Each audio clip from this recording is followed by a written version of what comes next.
for Dr. J.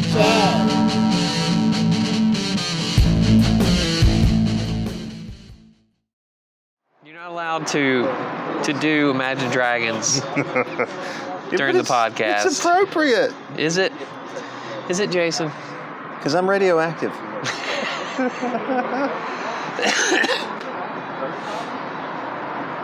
We're rolling. Today is the day. I'm not actually, I don't know, before we started this, I'm like, maybe I should make my prediction, but I'm afraid to. What is your prediction? Well, I've had the same prediction for 2 years, dude.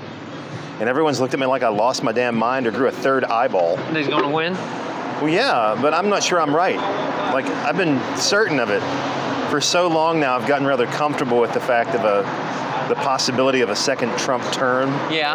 Because I thought for sure he'll do it. Mm-hmm. And I'm still not convinced he won't because, again, look at what happened in 16. Yeah. Everyone knew, based on all the polling, that she had it wrapped up. Yeah. And she still found new and interesting ways to lose. Mm-hmm. So I'm not sure why I should be convinced that he's not gonna win this time. How would we know? If they're not telling people at the polls, how do we know? That he has won? They got it all wrong last time. Yeah. Why would we assume that Biden's got it wrapped up now? I mean, I know what Yang said. I get it. Fine. Trump's going to have to thread a needle that Biden doesn't have to in order to win. But that's assuming he doesn't thread the needle. I don't know. I know you probably think I'm crazy, but... No, I don't think you're crazy. You think I'm right?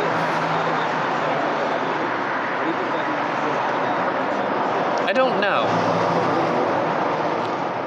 That's the thing.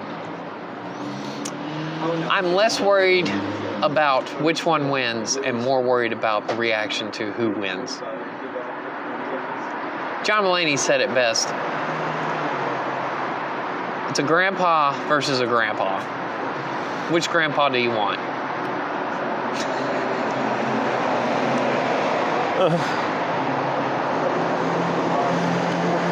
So I don't know. We wanted to talk about the Matt Taibbi article. Yes. You going to quote from it? Oh yeah, bring it up.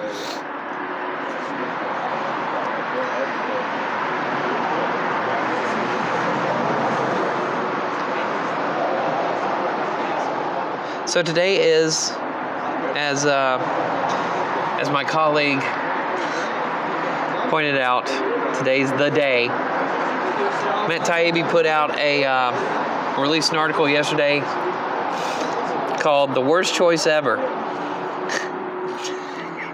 Wonder what his opinion of the entire thing is. Oh. He starts it off with, Joe Biden is a corpse with hair plugs whose idea of empathy is to jam fingers in the sternums of people who ask the wrong questions or call them fat or full of shit or dare them to try me, and that's if he remembers what state he's in. Who's he saying this is? Biden. That description could also go for Trump, though. Is he a better human than Donald Trump? Probably, but his mental decline has hit Lloyd Bridges in Hot Shots levels. Oh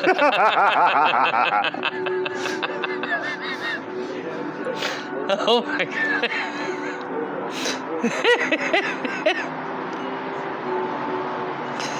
Biden's entire argument for the presidency, and it's a powerful one, is his opponent. I'm telling you, this guy's awesome.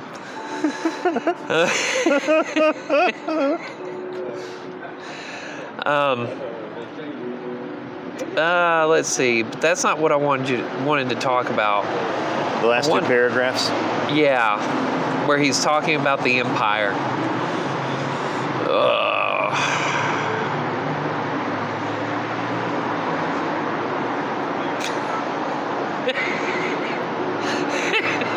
I didn't read you this one. This is great.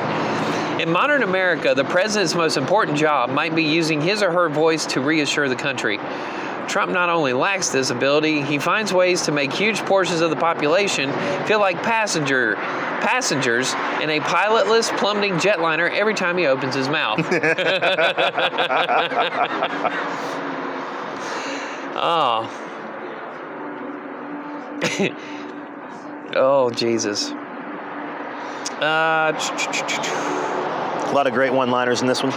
Yeah. The last 4 years have been a ceaseless tantrum of state security. Let me start over. Damn it. The last 4 years have been a ceaseless tantrum of security state hacks, media lackeys, and beltway nomenclatura who from day one openly sought to jail our clown-in-chief for the unforgivable crime of getting elected without their permission. Their behavior is the only reason Trump could turn out to be close. Or Tuesday could turn out to be close. I'm sorry, I'm struggling reading today. I'm that nervous. Words. Yeah, words. So what he's talking about is the establishment elite.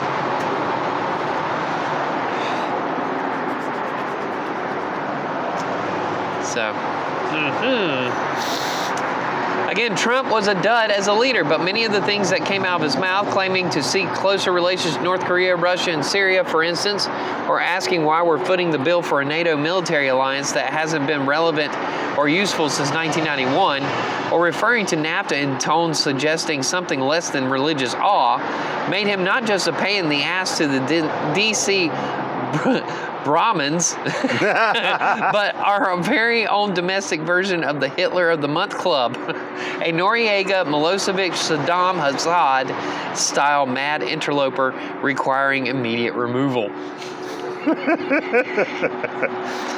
This is where it gets good. Our imperial government in exile spent 4 years engaged in a protracted prosecution, a mega Benghazi that involved political spying, open interference of foreign intelligence services and domestic politics, constant lies to the public about non-existent conspiracies, and the cheering of so many norms violations that things like breaking attorney-client privilege for a sitting president or a judge refusing to let prosecutors dismiss a case barely rated notice.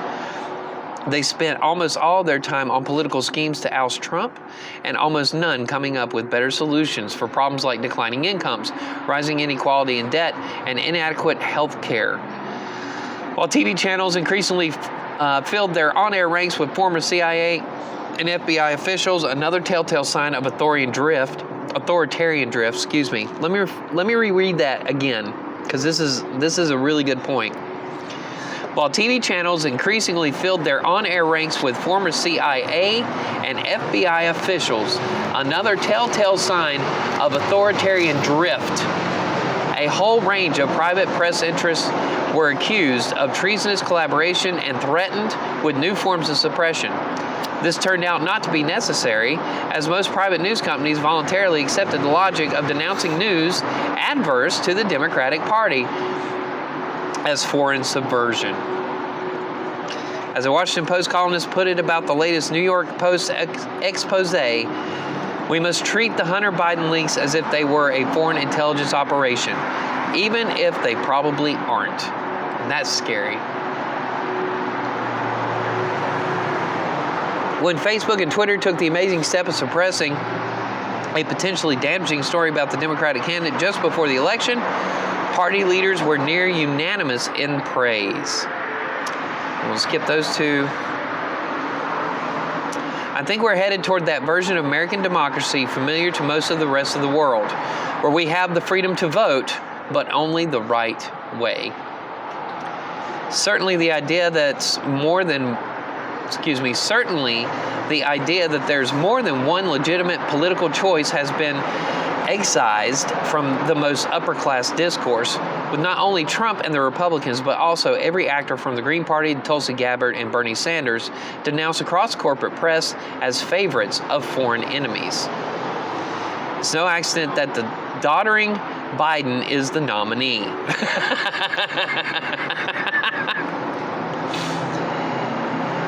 In fact, if they frighten voters, the cool robotic... that's talking about Hillary. Here we go. Biden's grabby hands and nutty Gramps speeches to nowhere create the illusion of vulnerability and humanity, concealing the fact that what we'll actually be doing this week is voting the empire back. Only this time it's had 4 years to think about loopholes at home that need closing.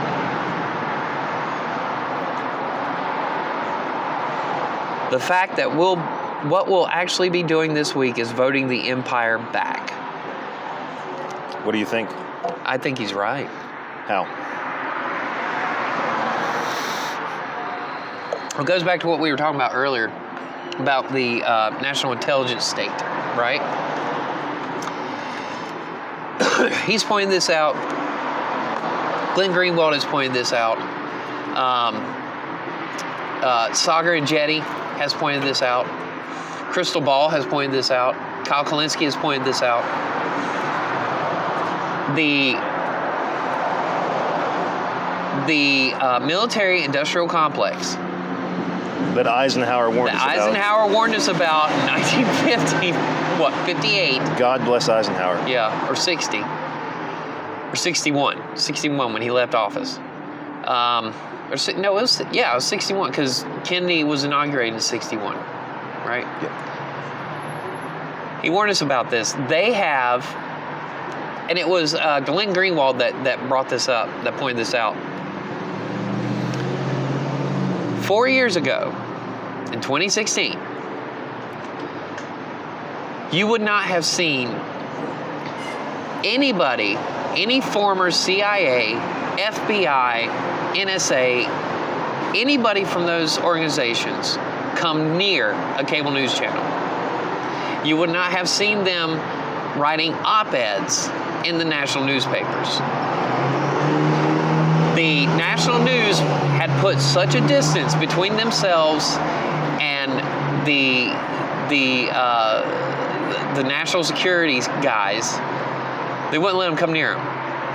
Now here we are 4 years later.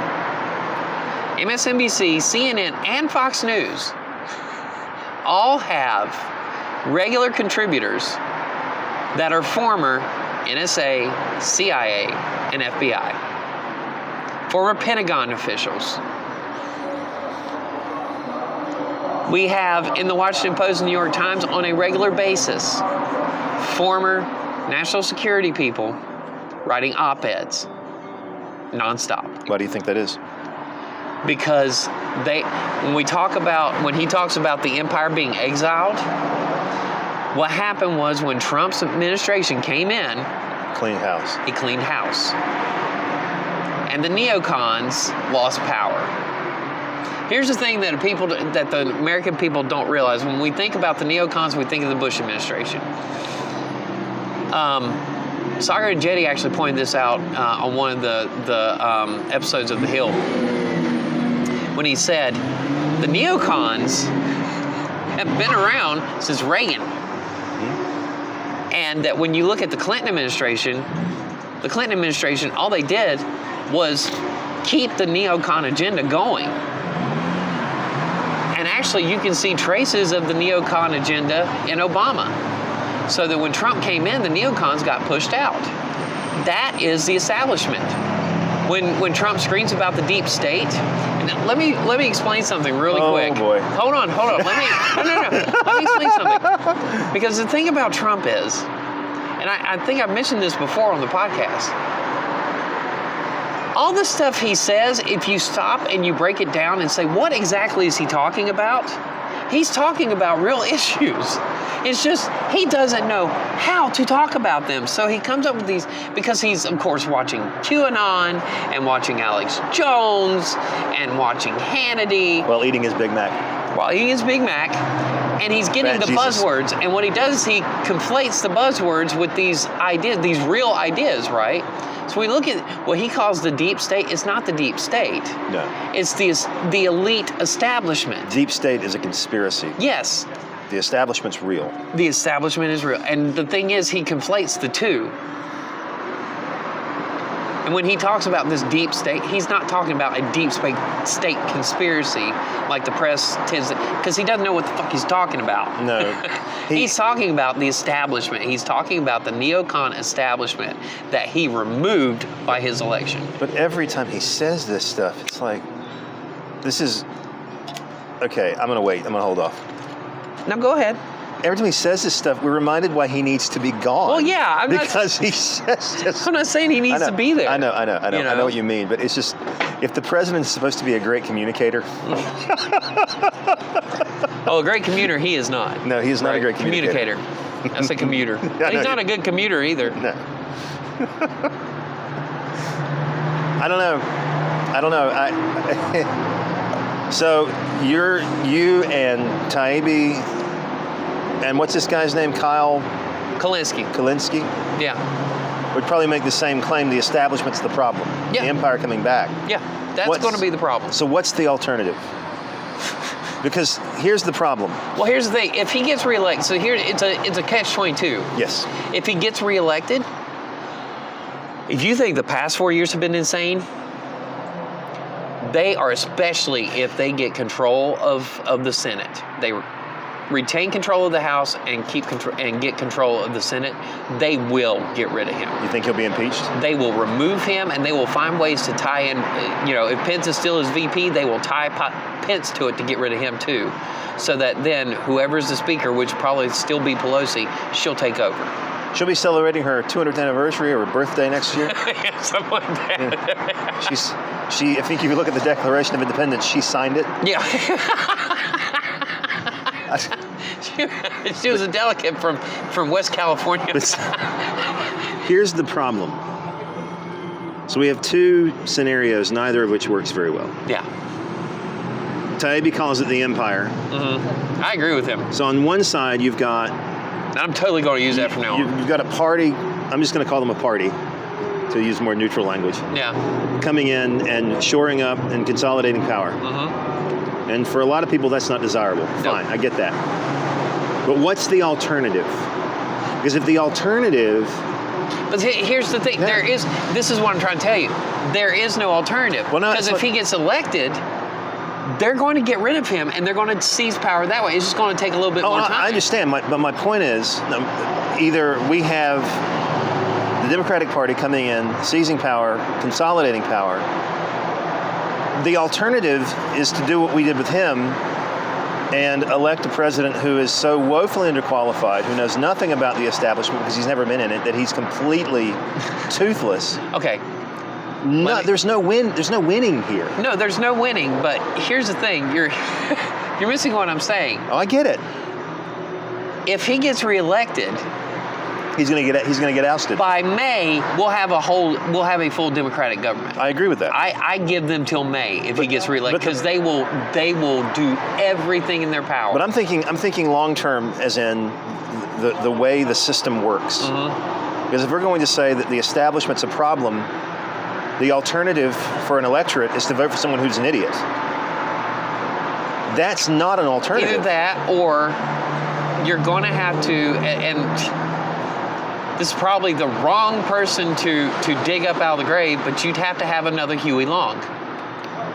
But see, populism isn't the answer either. No, but it sells tickets. I know it sells tickets, but it's not going to work either. I can't think of a way out of this without having some sort of responsible establishment party.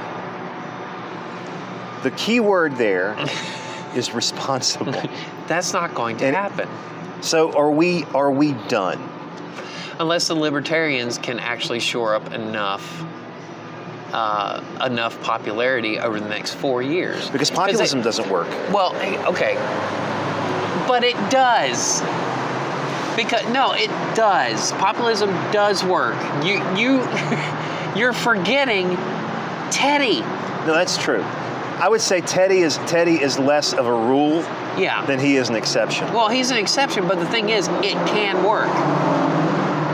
It can work. Can it work in 2020? And when I think, no, it's not going to work this year, because they have to. Here's the thing.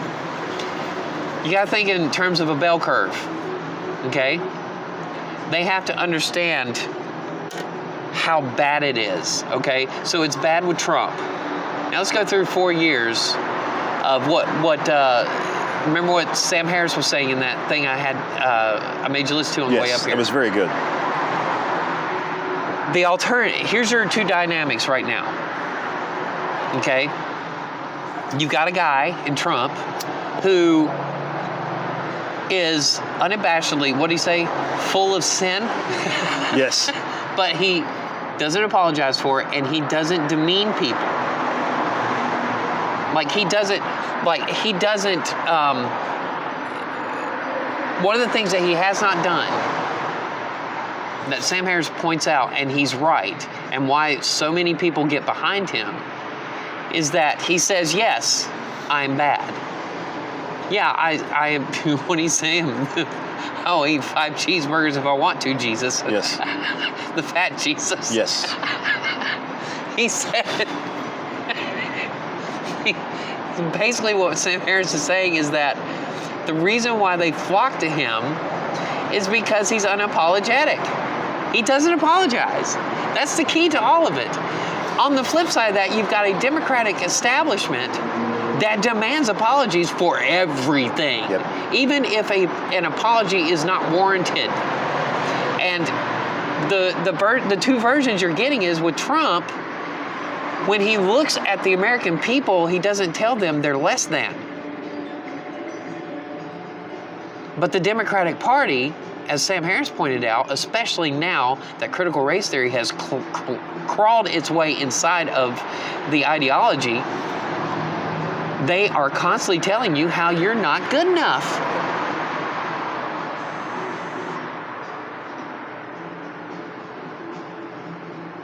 That's probably the Democratic Party. Well, we are a battleground state, so we're getting a lot of texts. We're going to be getting a lot of texts and a lot of phone calls. But,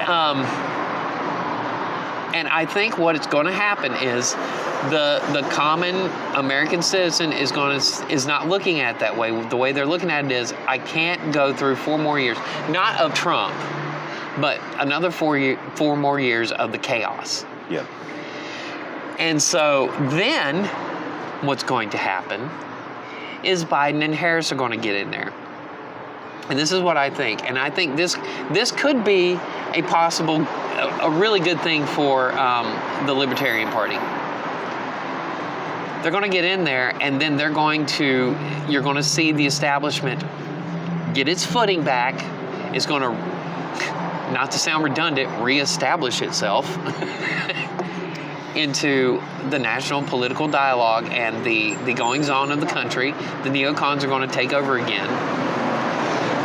Excuse me. And what you're going to end up with is 4 years of the exact opposite of Trump, to where, as Taibbi points out in his article, we're going to be creeping towards a Chinese-style version of online activity where everybody's being policed. Because it's already happened. It happened this summer. They were policing people like not, and we saw it a couple weeks ago with the New York Post story. Yep. It was heavily policed by the online communities. And what we're going to see is that they're going to ramp it up under Biden, right? With that, the libertarians are finally, I think, going to get a foothold. Or the Republican Party is going to have we've got to change or we're going to die mode. What did I tell you this morning? I told you that if Tucker Carlson runs in 2024, as some people are predicting he might do, that's going to change the whole ballgame. Because that's a whole different face of the party. And you're not going to have the McConnells up there controlling it anymore. It's going to be young faces with young ideas. Some of which are not good. No, but some of the stuff that the Democrats want is not good either. No. That's the thing. Yeah. If this is what irritates me about our political climate right now. It's all or nothing. It is all or nothing. And that's not reality. No, it's not. Well, it doesn't have to be reality. They've written the narrative. Yeah. They've created the narrative, and all they've got to do is keep saying it until it becomes real. Yeah. Which is what Trump's been doing for 4 years. He says he'll repeat a lie so many times that you start to wonder, maybe he's right. the point that Taibbi makes in his article, he's not the only one who's been doing that. No. The left has been doing it too. They've both been doing that. They keep repeating the same shit. Where Trump talks about these insane conspiracies, the left is peddling insane conspiracies at the same time to remove him. But where does I don't know. I mean, the thing is, right now, there's this massive consensus. There's this battle going on right now in the journalist world that we don't hear about on mainstream media, and that is the fight over Russiagate. And the fight over Russiagate basically comes down to this.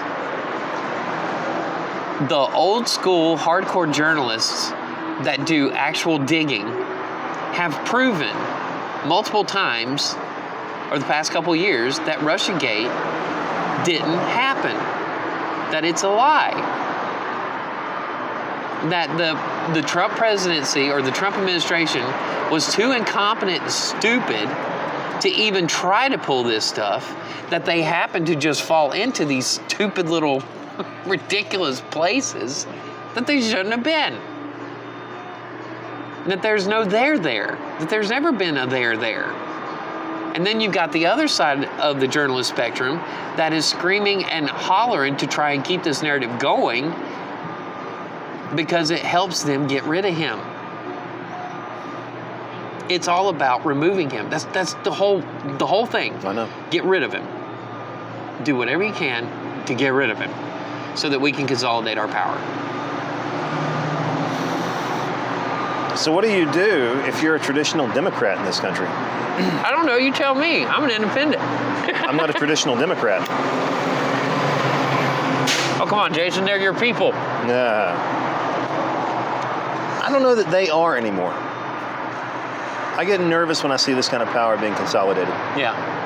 See, I don't think that's the traditional Democrats. No, it's not. Okay, so it goes back to what you and I have talked about before. This whole Republican, Democrat, Libertarian, that's all a facade. It's not real. No, but I think it used to be. It's an elite versus poor. Yeah, no, that part I agree with. It's back to Marx's very basic binary system. Class the bourgeois, struggle. the bourgeois and the proletariat. It is. There's no Republican or Democrats anymore. There used to be. Mm-hmm. And in our lifetime. They don't exist anymore. They're only by name. So that's my point, though, is what do you do if you're in one of these parties? You no longer have any real representation for you or your beliefs or your values or whatever. Look at John Kasich. What did he do? He was the opening speech at the DNC. They had a whole video montage of him. John fucking Kasich.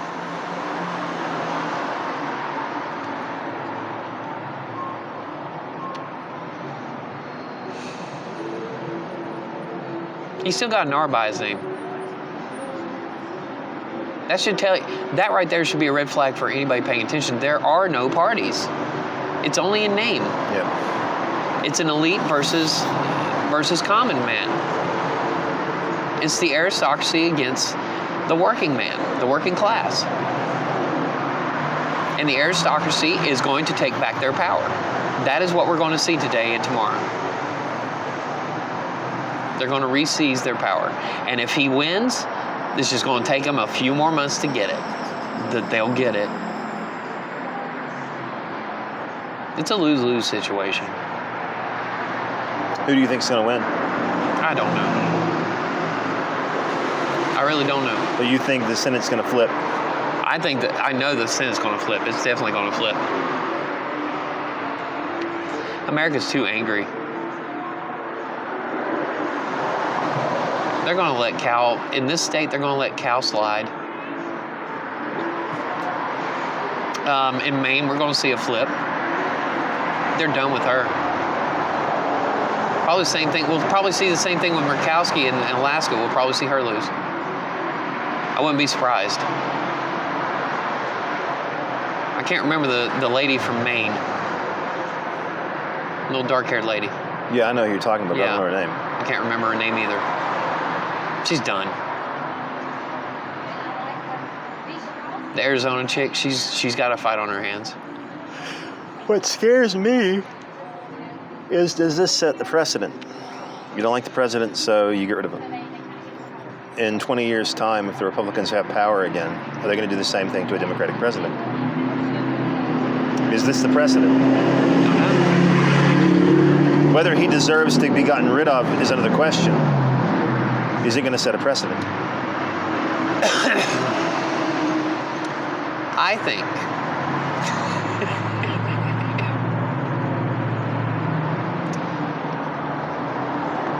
2028 will be the last presidential cycle of this decade. All right, so you got 20, 24, and then 28, right? I think by the 2030 midterm elections, all the stuff we're talking about now is going to be rectified. I think we're heading towards, here's one thing about this country. We are very proud of our history. We are extremely proud of our history, right? And I think by the time we get 10 years from now, when we get to the 2030 midterms, we're sitting here, maybe you and I will be sitting in this exact spot 10 years from now. Oh, God. Talking about, some lame-ass representative that did something stupid, right? But I think by that point, 10 years from now, all these issues will have been rectified. Today is not the revolution. I think the revolution's coming in 4 years. That's when the real revolution's going to hit. It's not going to be in the streets. I'm scared for the next couple weeks. I think you should be. But I think in 2024, that's when the populace is really going to push back. I think if Biden wins, the violence doesn't go away. No, I think it increases because, like I said, it's going to be a police state. We'll see. A virtual one. That, I think, isn't gonna. It won't matter if he wins or loses. Mm-hmm. I think it's going to be. I think we're already there as far as any kind of virtual police state. It's happened already, and it's going to keep going. Yeah. Until the dam breaks. Until the dam breaks. You going to watch it? I've been thinking about that all day. My mom is actually down here helping out while I'm, sorting out my new house and all that. Then she asked me if I was going to watch it. I'm like, I'm going to hide in my office. I'm going to drink my rye, and I'm going to cry. I'll probably keep up with it on BBC. Yeah. They have a very strange fascination about our elections. Because what we do looks nothing like what they do over there. No. I mean, aside from the fact that in England you can call a snap election tomorrow. I mean, they don't have to wait every 4 or 5 years to have an election. They can say, let's do it now. Let's do it right now. Let's have an election right now. 1 month's time, we're going to do this thing. I don't know. I remember 4 years ago talking to my wife about the possibility of moving out of this country if Trump won. France is looking really good right now. I mean, they're on lockdown, but it's unfortunate they won't let us go there. Yeah, I know, right? No one wants U.S. citizens right now. We're not welcome. Now, the other question is, how is he going to handle the pandemic differently than Trump has? Are we going to see a nationwide lockdown? We can't do that in this country. Well, he said, what he said was mask mandates for everybody.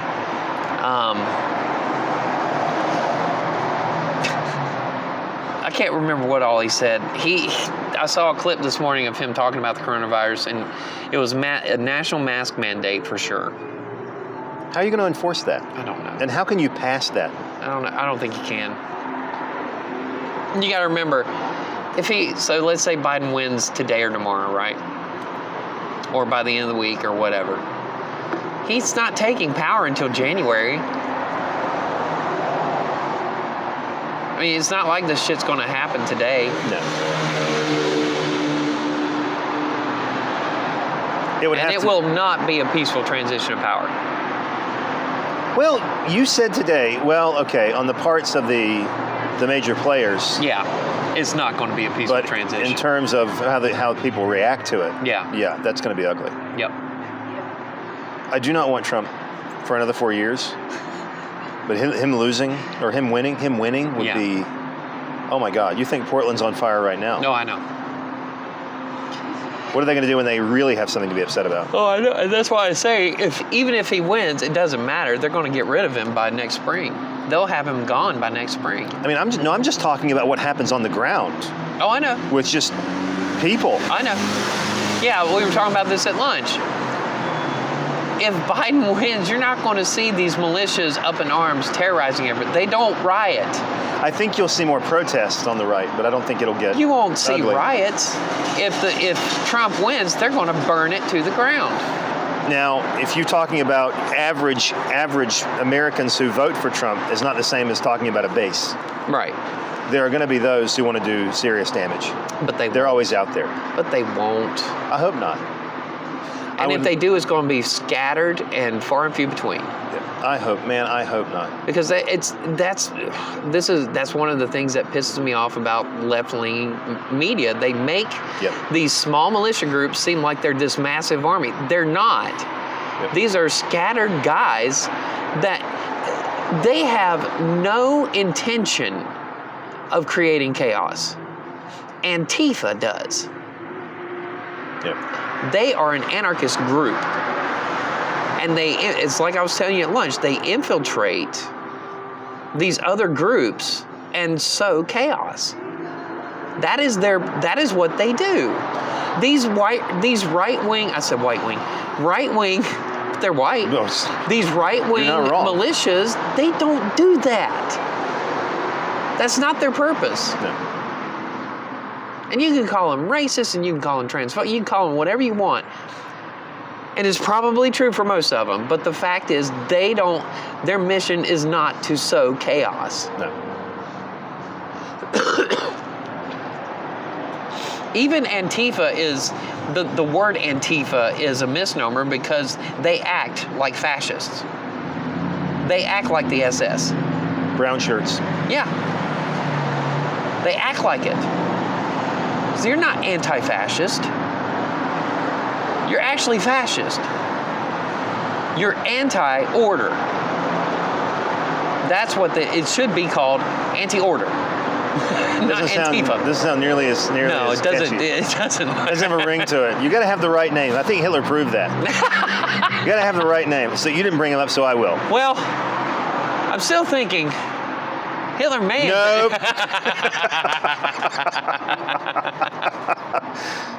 One day I'm going to finish that and I'm going to get it all out. Do you actually have something to say, or are you just waiting for me to say no? I was waiting for you to say yeah. No, I actually do. I want to float that idea out there, but I'm not going to. Sam Harris has done enough damage this week with Hitler. I don't think I need to. I can't believe he actually said that. When I heard him say it, I was like, oh, Sam. Oh, Sam, what are you doing? But he's not wrong. No, he's not. So, to let you know, if you don't know what we're talking about, Sam, good old Sam Harris, who we both kind of admire in different ways. Yes, we do. I admire him for his calming voice. I was going to say, he's so soothing. Even when he's saying the nastiest stuff, you're like, He said today, bend the fucking knee. Yeah. He's like an angry mountain stream. You know? He's so calm and so pissed off at the same time. He's a Buddhist, right? He is. I'm trying to imagine him saying something like, "You motherfucker." Yeah. Well, that one Fat part. Jesus. He's fat Jesus. When he said, he's grabbing by the pussy, Jesus. I got to write a letter to that guy. I know, it's so good. Sincerely, an Episcopalian. But what he said was, in another podcast that he put out on the 30th, what he said was that Trump could never be Hitler because he was too lazy. He said, when you look at Hitler, Trump is worse than Hitler because Hitler actually had ambition. So you got to have ambition to do this kind of stuff. You got to have a drive to kill that many people. He said, Trump just doesn't have it. Which makes him not as bad. Yeah.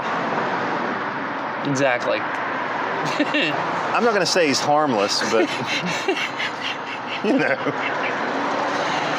I'm still getting my head around it. Yeah. It was funny. But he said that, I was like, oh, Sam, don't.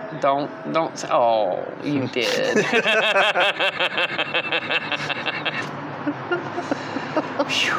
But yeah. So yeah, we were listening to Yang, and Yang was doing the numbers. I'm scared to even put any kind of, as you mentioned, any kind of faith in the numbers right now. Because, you know, Don't mean anything. You know what they were saying? They were like, yeah, you know, Biden's got just multiple paths, right?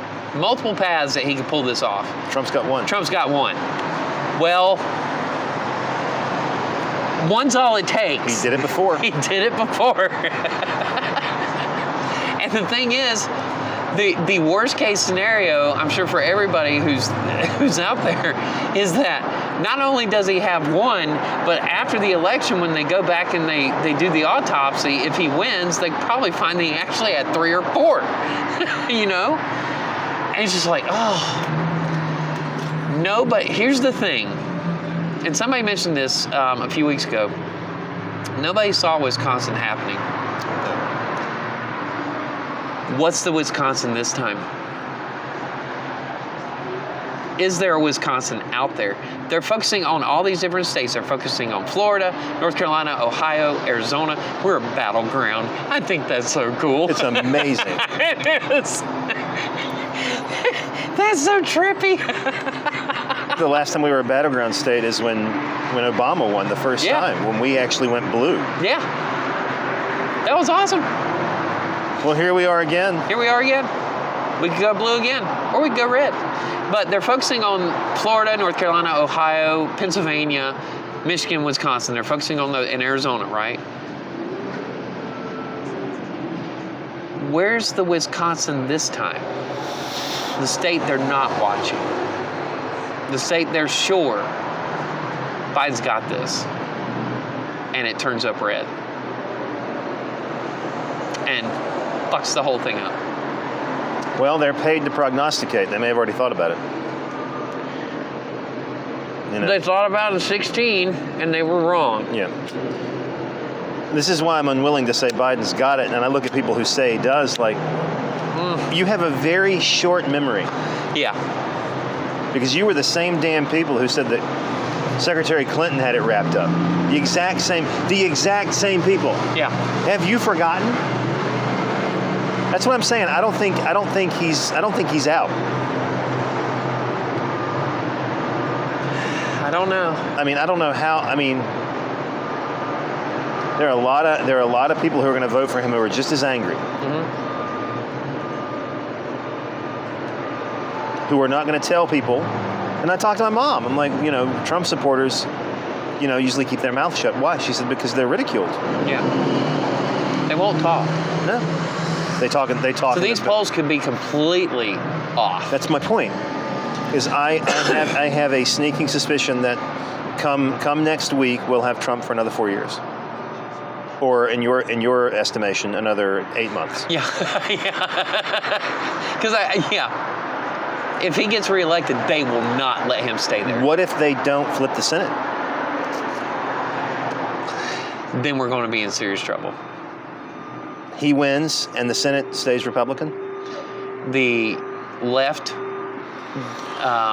the extreme left, then you can honestly, you know, there have been several people talking about civil war, then you can honestly, there would be a civil war. There would be some kind of violent backlash. Because they have ramped them up so much over the past 6 months.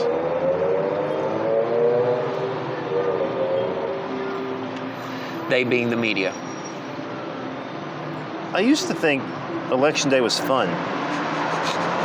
It can be fun again. I used to enjoy it. Maybe there's the next slogan. Make elections fun again. MIFA. MIFA. Oh, there goes one of those MIFAs.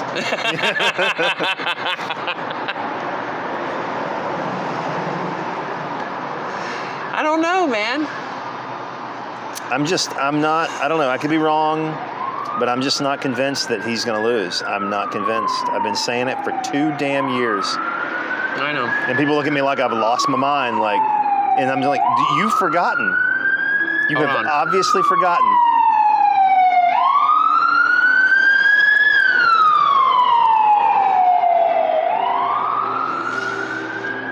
First casualty of the 2020 election goes. Yeah. They've forgotten. That's know. my only. I can't think of any other way to put it except they just don't remember what happened last time.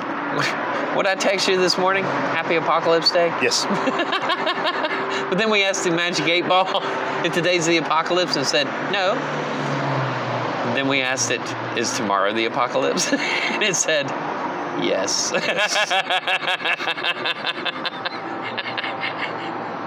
Oh my God.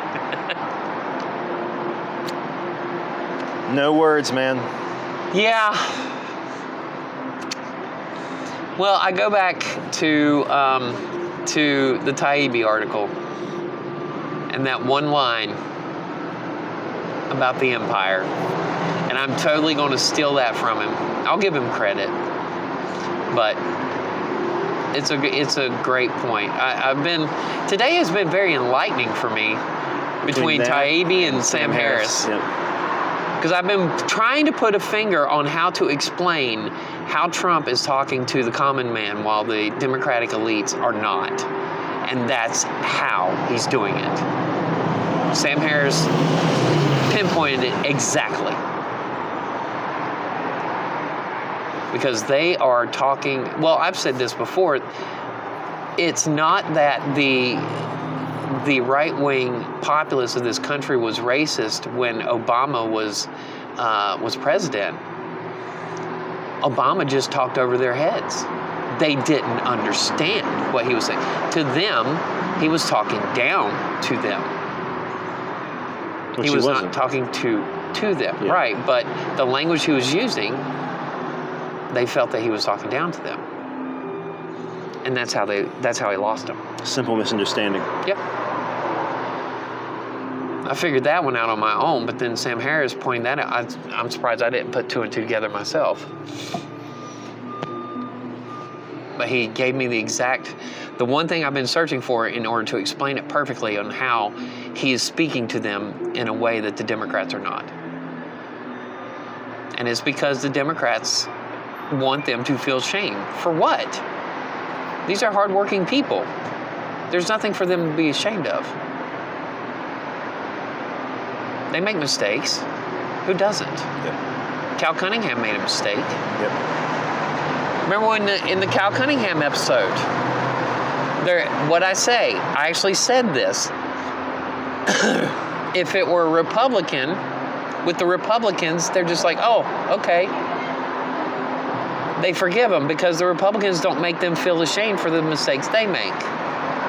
But with Cal, oh my God, get your panties in a wad and crucify the man not because he did something wrong, but because you have been telling us we can't do that. And you've been telling us we're wrong for doing that and that we should repent for doing that. And now you're doing it. And he did repent. Yeah. And I'm okay with that. I really don't care. I mean, you make your apology, you move on. Like I said in that particular podcast, I really don't care. It doesn't mean anything. I figure if you've apologized to the one person you should be apologizing to, why do you need to apologize? Apologize to your fucking wife. Yeah. You don't have to apologize to me. Yeah. I mean, thank you, I guess. That's nice of you. Yeah. But I don't need it. There you go. You were talking about Cooper. There's his first apology, or first thank you. I want to thank Cal Cunningham for apologizing to me. Yeah. You think Cooper's got it? Yeah.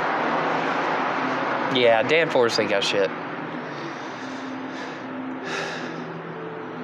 I don't think Tom Tillis is going to get reelected. They have been running some negative shit on him. Yeah. The pharmaceutical stuff. Mm-hmm. Yep. It's ugly. Yep. It's not good. I don't think he's going to make it. And I think the pharmaceutical thing is just like one piece of the dissatisfaction. Like I said, he won the first time because his name was not Kay Hagan. I say this out of observation. Between Bev Perdue and Kay Hagan, I don't think North Carolina as a state is going to elect a female into a position of power anytime soon. No. Because the two that we got botched it so bad. And the reason why he won the first time is because his name was not Kay Hagan. This time around, he's not running against Kay Hagan. He's running against Cal Cunningham. Another man. Who was, by the way, a veteran. That means something in this state because we've got 2 Air Force bases, a Marine base, and an Army base. We're home to the most famous airborne division in the U.S. Army. I don't see Tillis beating that. No.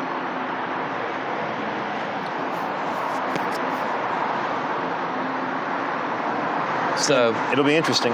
Yeah. I'm actually more curious about the state races. Yeah. They're good. Because I feel like as a state we're not too bad a shape. The last thing I want to talk about is that thing I brought up this morning about California. Okay. Here we go. Prop 220. About the fact that, no, it's not Prop 220, it's Prop 22 is what it is. Where they're wanting to repeal affirmative action in California. Now, like I told you this morning, I don't think it's going to happen. No. There's no way that they're going to vote for that, but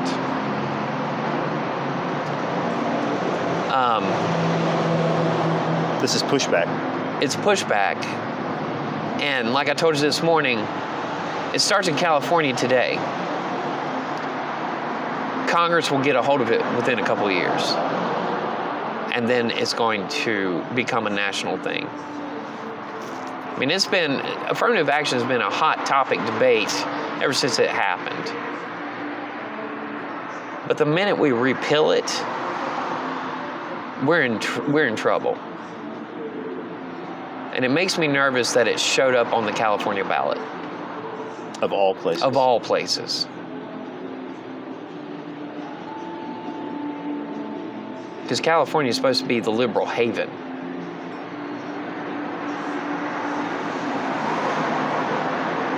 That makes me nervous.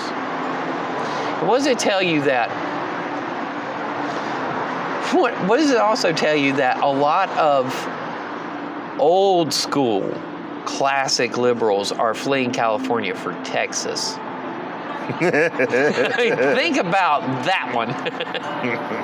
My mom brought this up. Yeah. Why are they leaving, son? She says, it's because of the taxes. Like, I don't think it's the taxes. It's not the taxes. It's that the left has gone too far left for them. And they're getting out. I mean, frickin' Elon Musk, for God's sake. Mm-hmm. After watching him for years, I get the impression he's a pretty staunch liberal. Yeah. I could be wrong. So, Rogan left, moved his show to Austin. Since Rogan has been in Austin, about half of the people that he's had on live in Austin, Texas. And a lot of them are classic liberal people. So is Austin a liberal mecca? I did not know that. It's always been that way. I didn't know that. Yeah. Never did. But they're not just moving to Austin. They're moving to Dallas. They're moving to Houston. They're moving to Corpus Christi. They're moving to El Paso. They're leaving California and moving to Texas. Jason. They've obviously never been to Texas before. Tejas. Okay. I mean, I don't know why. No offense to our friends out there, So, well, just oh, let me remind you of that Ron White joke. The rest of the nation is trying to eliminate capital punishment. Texas was putting in a fast lane. An express lane, that's what he said. It was an express lane. well, I know that Houston's also liberal as hell. Yeah. Well, all the major metropolitan areas are, except for Dallas. I think Dallas is the only conservative metropolitan area in Texas. Oil country. Yeah. Now I have the Dallas theme song in my head. There's always going to be a home for JR, right? And there should be. JR was a good man. I don't know, man. He wasn't. He was a horrible man. He ended badly. Yes, he did. Well, he started out badly. He was a horrible human being. Did he commit suicide at the end? I think so. Spoilers. Yeah. Like you're going to go out and watch Dallas. You should. Yeah. It's fantastic. Someone's in my shower. Who is it? Didn't you die? That was the biggest ripoff in television history. That was complete bullshit. It was all a dream. Come on. No. But see, it was done right with Newhart. That was great. Yeah. Well, I guess you're not eating Chinese anymore before. Oh no! What did she say? She said, "I told you not to eat Chinese before bed."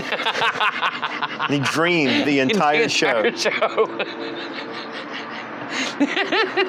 Was he actually himself in the dream? Like, or was he not in the dream? But when he woke up, was he Bob? So when he woke up, he was Newhart from the original Newhart show when he was a psychologist. That's what I thought. Yeah. And he dreamed that he had an inn in Vermont. Yep. Oh God, his bit with the operator. Have you ever seen that bit where he calls the operator? Oh my God, it's so funny. He's underrated. He is. The stuff he did on Big Bang. Oh my God, I was just thinking about Big Bang. God bless that man. That's a funny human being. He's deadpan, which is why he's so hilarious. Because he doesn't laugh at his own jokes. He just says them. He just does them. And just holds it. No, I can't see California passing it. I don't see it either. What makes me nervous is that it's on the ballot. That bothers me a lot. Well, so I don't know that it'll wind up in Congress, but I think what may happen is other states may try to put it forward and someone contests it, and I'm not sure what the Supreme Court would do with it. Yeah. That may be the route they take. Yeah. And it's 6-3. We'll see what Roberts does. He's proven to be awfully moderate. Yeah, and Gorse is just not the conservative they thought he was. Well, I knew that was going to be the case. The man's an Episcopalian. He's not gonna rock the boat. I mean, honest to God. Well, and I think the Blasey Ford thing, with her being a Catholic, I don't think she's the nightmare that everybody made her out to be. Oh, Barrett? Yeah. Yeah. What did I say? Blasey Ford? Yeah. Coney Barrett. Yeah. Coney Barrett. Sorry. Blasey Ford was the one that went after Kavanaugh, wasn't she? Yeah. Yeah. Well, we know that if there's any kind of problem, if they try prohibition, we know that it won't happen because Kavanaugh's up there. Oh, that's wrong. It is. It's so right. I don't know, man. I'm not looking forward to the next 48 hours. I'm not either. I'm not looking forward to the next 7 days. How long do you think it'll take? About a week? Well, what I told my wife last night, if it's anything, it's 2020. There's no way this is going to be a clean break, okay? I told her last night, I said, we probably won't know anything until December. And my wife said, no, they'll know before then. They'll know this week. I mean, my daddy said that it'll be this week. I'm like, That must be true. he forgot Bush v. Gore. And she didn't know Bush v. Gore. Yeah, because she was a freshman in high school. She's 35? Mm-hmm. Yeah. Yeah, so she, or sophomore, when Bush v. Gore happened. I was in grad school, dude. Yeah. I was married with a kid Yeah. when Bush v. Gore happened. Actually, no, I was married. We didn't have the kid yet. So that's the year that Gore won the election, right? And lost the White House. That's the same one, right? Yeah. I hated Florida before. 2000 was Florida. 2004 was Ohio. I hated Florida Remember? before. Oh, God. So Florida was the hanging Chad. Ohio was the ballot box. Remember that? Yep. God. What will it be this year? Maybe it'll be North Carolina. Maybe we'll be to blame for the apocalypse. Oh, maybe. Yeah, that would suck that, in our entire history, we've been a battleground twice, and the second time we kind of blew it. Which, to be honest, Florida has always been a battleground, They have been. and they've blown it a couple of times. I think North Carolina might go red. I'm not saying for the governor. I'm not saying for the Senate. Yeah, I know, because we've done the red-blue governor thing a lot. Red for the president and blue for the governor. Yeah. We liked. What is it with this state that we love Democratic governors and love Republican presidents? Is it because our Democratic governors are old school Democrats? Yeah. Maybe. I think so, because for the longest time, we were one of the most progressive states in the country. We were definitely the most progressive in the South. I mean, the only one that really gave us a run for our money was Virginia. Yep. We still are, Yeah. compared to other southern states. Yes. Which is why they like to disown us as much as humanly possible. Yeah. When I was living in Mississippi, they actually told me that North Carolina was not a southern state and that I was a Yankee. I got that on a regular basis. Oh my God. I'm like, is Virginia southern? Well, yeah. I'm like, you understand that Virginia is north of North Carolina. They don't care. You ignorant twat. you ignorant twaddle. You twiddle dwaddle. Yes. They're open. I can pee in their store. Yes. That's good. Right in the floor, right there. Yes. I'll just open the door and piss. Oh yeah, I forgot they're open now. Yeah. They only allow 6 people at a time. Well, I don't care. I just gotta go to the bathroom. That's all I need. As long as you wear your mask. As it's getting cooler, we may have to do the podcast inside 83 Coffee. Yes. What an idea. Yeah. Have we finished? I feel like we're done. Are we done? Are we going to call it? We ran out of material. All right, so. Once we hit Bob Newhart, we were finished. Yeah, all right, so final predictions, Jason. Trump, huh? yes. The American people will lose whatever happens. That's what I was going to say. The establishment wins, populace loses, regardless of who gets elected. Are you a populist? No. Didn't think so. No. I am. Well, I'm glad you asked that. Next week on the Optic Poet, we're going to be talking about a little idea I call the new moderate. Oh. Yeah. We're going to talk about that next week. I'm not one of those. No, you're not. But I like them. I am. I know. So we'll talk about that next week and lay out what the new moderate is. That is assuming we're still here. We're still here, and 83 is still here. I think we might be looking at a crater. Have you seen Everything's Okay or Everything's All Right? So you know the Sarah Cooper girl. Do you know her? The one who does the Trump videos. Oh, where she lip syncs to Trump. She did a special on Netflix, and it's like 45 minutes long. And what it is, it's a morning show called Everything's Okay or Everything's All Right. I can't remember. But, and of course, everything is not all right. And everything is going to hell in a handbasket. So at the very end, they tell her to take a day off, right? So she goes out to play golf, and she's standing out on the golf course, and she looks up, and there's a meteor coming at her.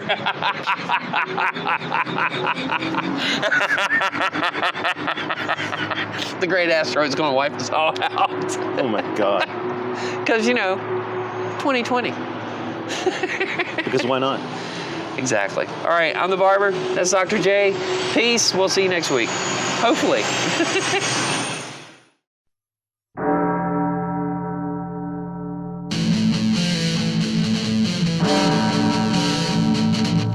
Now it's time for Dr. J.